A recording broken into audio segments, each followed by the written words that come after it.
റഹീം, ഇപ്പോൾ ഇവിടെ അനൂപ് ആന്റണി ഉണ്ട്, BJPയുടെ പ്രതിനിധിയായി എത്തിയതാണ്.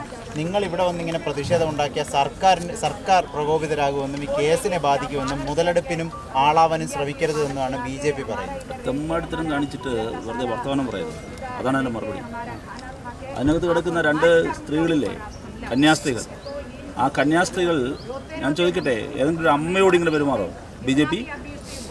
അല്പം ലജ്ജയുണ്ട്. എന്നിട്ട് വന്ന് ഷോഫ് വർത്തമാനം പറയല. ആ ഷോയും കയ്യിൽ വെച്ചിരുന്നത് BJPക്കാരൻ. എന്താ സംഭവം? എന്താ നമ്മുടെ നാട്ടിൽ ഈ തിരുവസ്ത്രം ധരിച്ച ഒരാൾ ബസ്സിൽ കയറിയാൽ ഏതൊരാളാവട്ടെ എഴുന്നേറ്റ് മാറിക്കൊടുക്കും, ആ കസേര കൊടുക്കും, ആ സീറ്റ് കൊടുക്കും, നമ്മൾ ബഹുമാനിക്കും. അവർ വിങ്ങിപ്പൊട്ടിക്കൊണ്ടാണ് ഞങ്ങളോട് സംസാരിക്കുന്നത്. ഹൃദയം പൊട്ടിയാണ് ആ 2 കന്യാസ്ത്രീകൾ ഞങ്ങളോട് സംസാരിച്ചത്. അക്ഷരാർത്ഥത്തിൽ ഇവിടെ പറഞ്ഞ ഒരു വിതുമ്പിയത് എവിടെയാണ്? അവർ ജയിലിൽ കിടക്കുന്നതിനേക്കാൾ കൂടുതൽ അവരനുഭവിക്കുന്ന രോഗപീഠയേക്കാൾ അവർ വിതുമ്പിയത് ഒരു ഘട്ടത്തിലാണ്. അത് ആവർത്തിച്ച് പറഞ്ഞവർ വിതുമ്പുന്നുണ്ടായിരുന്നു. അവരോട് ചോദിച്ച ചോദ്യം ഇതാണ്. ആ ചോദ്യം എന്താണ്? നിങ്ങൾ ഞങ്ങളുടെ രാജ്യത്ത് വന്നു, ഞങ്ങളുടെ ഭക്ഷണം കഴിച്ച്, ഞങ്ങളുടെ രാജ്യത്ത് ഞങ്ങളുടെ ചിലവിൽ ജീവിച്ച്, ഞങ്ങളുടെ രാജ്യത്തിനെതിരെ പ്രവർത്തിക്കുന്നു. അവർ തൊഴുകൈകളോടെ സഖാവ് വൃന്ദയോടും ഞങ്ങളോടും ചോദിച്ചത് എന്താണ്? ഞങ്ങൾ ഇന്ത്യക്കാരല്ലേ എന്നാണ്. ഞങ്ങൾ ഇന്ത്യക്കാരല്ലേ എന്നാണ്. ഞങ്ങൾ ഈ രാജ്യത്തിന് ചെയ്യുന്ന സേവനങ്ങൾ നിങ്ങൾ കാണുന്നില്ല. ഈ സേവനം ചെയ്യുന്ന ഞങ്ങളെ, നിങ്ങൾക്കിടയിൽ ഈ ഞങ്ങളെ എന്തിനാണ്? ഇത് ആവർത്തിച്ചു പറഞ്ഞ് ഈ സിസ്റ്റർമാർ ഞങ്ങളുടെ മുമ്പിൽ വിതുമ്പാണ്. ഹൃദയം പൊട്ടി വേദനിക്കുകയാണ്. അങ്ങനെ ഹൃദയഭേദകമായി ഈ കാഴ്ച കണ്ട നടുവിൽ നിന്നിട്ട് രാഷ്ട്രീയ വർത്തമാനം പറയാൻ BJPക്കാരൻ നിൽക്കരുത്. അല്പം മാന്യതയുണ്ടെങ്കിൽ ഇവരിവിടുന്ന് പുറത്തിറക്കണം. എന്താ ഇവിടെ ചെയ്തേ? ഒരു കാര്യം കേട്ടെ, BJP ഇപ്പോൾ നയം മാറ്റുന്നത്, അത് ഇടതുപക്ഷത്തിന്റെയും മറ്റുമുള്ള ശക്തമായ പ്രതിഷേധം BJPക്ക് അവരുടെ കേരളത്തിലെ ഘടകത്തെ ഇങ്ങോട്ട് അയക്കേണ്ടി വന്നു എന്ന് നിങ്ങൾ കരുതുന്നുണ്ടോ? എന്ത് വിവരക്കേടൊക്കെയാണ് ഇത് പറയുന്നത്? BJPയുടെ ഘടകം ഈ പറയുന്നതെല്ലാം വിവരക്കേടാണ്. അത് പ്രതികരണം പോലും അർഹിക്കാത്ത കാര്യങ്ങളാണ്. നമ്മുടെ ഇത് ഒറ്റപ്പെട്ട സംഭവമല്ല. സഖാവ് കെ രാധാകൃഷ്ണനോട് സൂചിപ്പിച്ചു, രാജ്യത്ത് നിരവധി പേരെ ഇതുപോലെ ജയിലിലടയ്ക്കുന്നു. ആ ജയിലടയ്ക്കുന്നവരെ കാണാൻ ആൾ വരില്ലേ? അത് പുറത്ത് പറയരുതെന്നാ?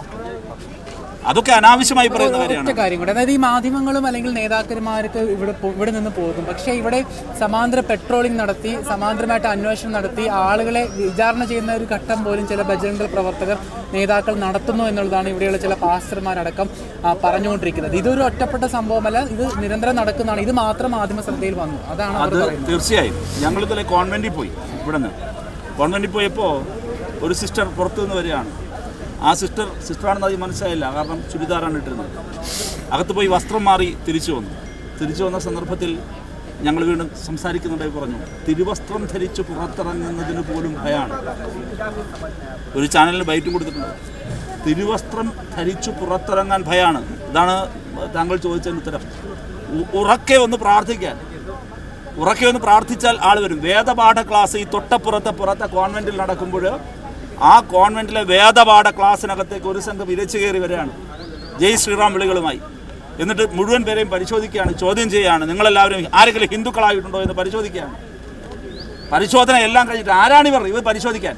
എല്ലാം പരിശോധിച്ചതിന് ശേഷം അവിടെ നിന്ന് ഉച്ചത്തിൽ ജയ് ശ്രീറാം വിളിക്കുകയാണ്. ഈ ഭീകരാന്തരീക്ഷം നടക്കുന്നത് ഇന്ത്യയിലാണ്. ഇന്ത്യൻ ഭരണഘടന ഇപ്പോഴും ഉണ്ട് ജീവനോടെ.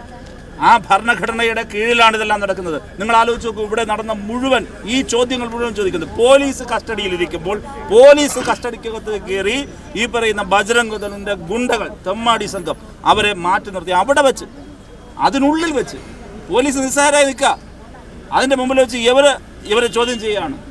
ആ പയ്യനെ എത്രമാത്രം അടിച്ച്, ആ പയ്യനെ ജയിലിനകത്ത് അദ്ദേഹം അനുഭവിക്കുന്ന പീഡനങ്ങൾ ഞങ്ങളോട് പറഞ്ഞു. ഞങ്ങൾ സൂപ്രണ്ടിനോട് സംസാരിച്ചു. ആ 19 വയസ്സുകാരനായ ആദിവാസി യുവാവിനെ ഇപ്പോൾ തന്നെ പ്രത്യേകം ഒരു സെല്ലിലേക്ക് അദ്ദേഹത്തിൻ്റെ കംഫർട്ടബിൾ അനുസരിച്ച് മാറ്റാമെന്ന് ഇപ്പോൾ സൂപ്രണ്ട് ഞങ്ങൾക്ക് ഉറപ്പ് നൽകിയിട്ടുണ്ട്. അത് 2 കന്യാസ്ത്രീകൾക്കും അവർ ആർത്രൈറ്റിസ് എല്ലാം നേരിടുന്നുണ്ട്, ഒരുപാട് രോഗപീഠകളുണ്ട്. അവർക്ക് അടിയന്തരമായി ബെഡ് കൊടുക്കണമെന്ന് ഞങ്ങൾ ആവശ്യപ്പെട്ടു. അതും അവർ ചെയ്യാമെന്നിപ്പോൾ ഞങ്ങളോട് തത്വങ്ങൾ സമ്മതിക്കുന്നു.